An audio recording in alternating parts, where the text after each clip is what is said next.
ದೇವೇಗೌಡರು ಯಾವಾಗಲೂ ಹೇಳ್ಕೊತಾ ಇದ್ರು, ನಮ್ದು ಜಾತ್ಯತೀತ ಪಕ್ಷ, ಜಾತ್ಯತೀತ ಪಕ್ಷ. ಕಳೆದ ಚುನಾವಣೆಯಲ್ಲಿ ನೀವು ಭಾಷಣ ಕೇಳಬೇಕು. ಕಳೆದ ಚುನಾವಣೆಯಲ್ಲಿ ಅವ್ರ ಭಾಷಣ ಕೇಳಿದ್ರು, ಏನಂತ ಹೇಳಿದ್ರು? ಮತ್ತೆ ಬಿಜೆಪಿ ಅಧಿಕಾರಕ್ಕೆ ಬರಲ್ಲ. 2019ರಲ್ಲಿ ಹೇಳಿರೋದು, ಮತ್ತೆ ಅಧಿಕಾರಕ್ಕೆ ಬರಲ್ಲ.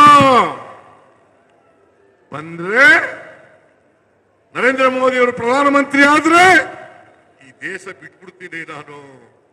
ಮಿಸ್ಟರ್ ದೇವೇಗೌಡ್ರೆ, ದೇಶ ಬಿಡಬೇಡಿ, ಇಲ್ಲೇ ಇರಿ. ದೇಶ ಬಿಡಬೇಡಿ, ಇಲ್ಲೇ ಇಡಿ.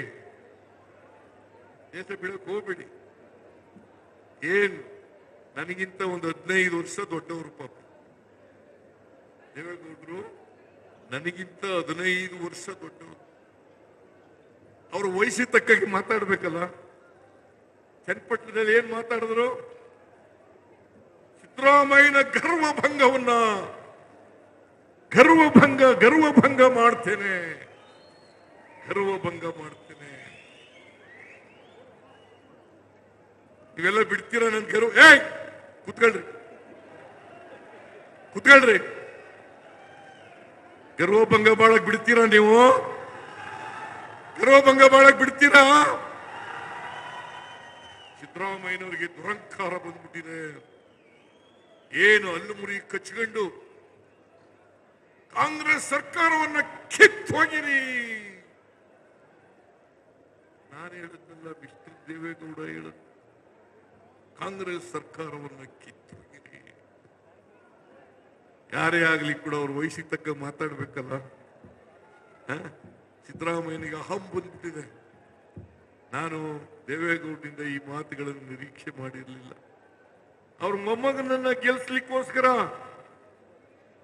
1 ವಾರ ಚನ್ನಪಟ್ಟಣದಲ್ಲಿ ಉಳಿದು ಬಿಟ್ರು. ಹಾಸನಕ್ಕೆ ಬಂದಿದ್ದಾರೆ, ಯಾವತ್ತಾರೋ ಹಾಸನಕ್ಕೆ ಬಂದಿದ್ದಾರ? ಏನ್ ದೇವೇಗೌಡ, ಕುಮಾರಸ್ವಾಮಿ, ನಿಖಿಲ್ ಕುಮಾರಸ್ವಾಮಿ ಎಲ್ಲ ಕಣ್ಣೀರು ಹಾಕಿದ್ದೇ. ಇಲ್ಲಿ ಪಾಪ ಹಾಸನ ಜನ ಕಣ್ಣೀರಲ್ಲಿ ಕೈ ತೊಳಿತಾ ಇದ್ದಾರೆ.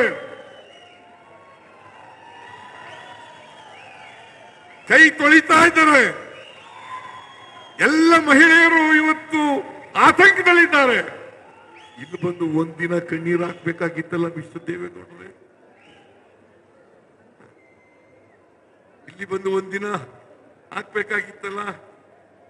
ಏನ್ ಕರ್ನಾಟಕಕ್ಕೆ ಅನ್ಯಾಯ ಆಗ್ಲಿಕ್ಕೆ ಬಿಡಲ್ಲ. ಇವತ್ತು ನಬಾರ್ಡ್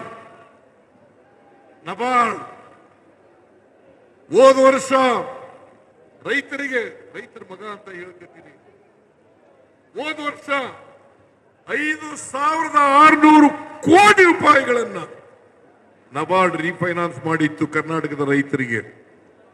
ಈ ವರ್ಷ ಅದು 2,340 ಕೋಟಿ ರೂಪಾಯಿ ಆಗಿದೆ.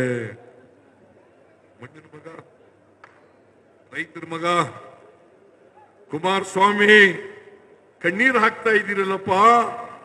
ಇದು ರೈತರಿಗೋಸ್ಕರ ಕಣ್ಣೀರು ಹಾಕ್ಬೇಕೋ ಬೇಡ? ರೈತರಿಗೋಸ್ಕರ ಕಣ್ಣೀರು ಹಾಕ್ಬೇಕೋ ಬೇಡ?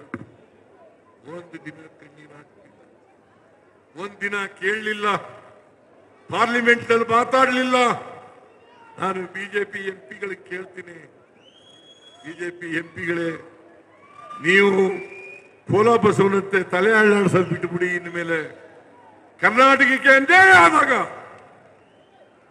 ಅನ್ಯಾಯ ಆಗ್ತಾ ಇದೆ ಬಿಜೆಪಿ ಸರ್ಕಾರದಿಂದ ಅಂತೇಳಿ ಎದ್ದು ನಿಲ್ತಕ್ಕಂಥ ಕೆಲಸವನ್ನ ನೀವು ಮಾಡಬೇಕಾಗ್ತದೆ. ಕರ್ನಾಟಕದ ಪರವಾಗಿ ಧ್ವನಿ ಎತ್ತಕ್ಕಂಥ ಕೆಲಸವನ್ನು ಮಾಡಬೇಕಾಗ್ತದೆ.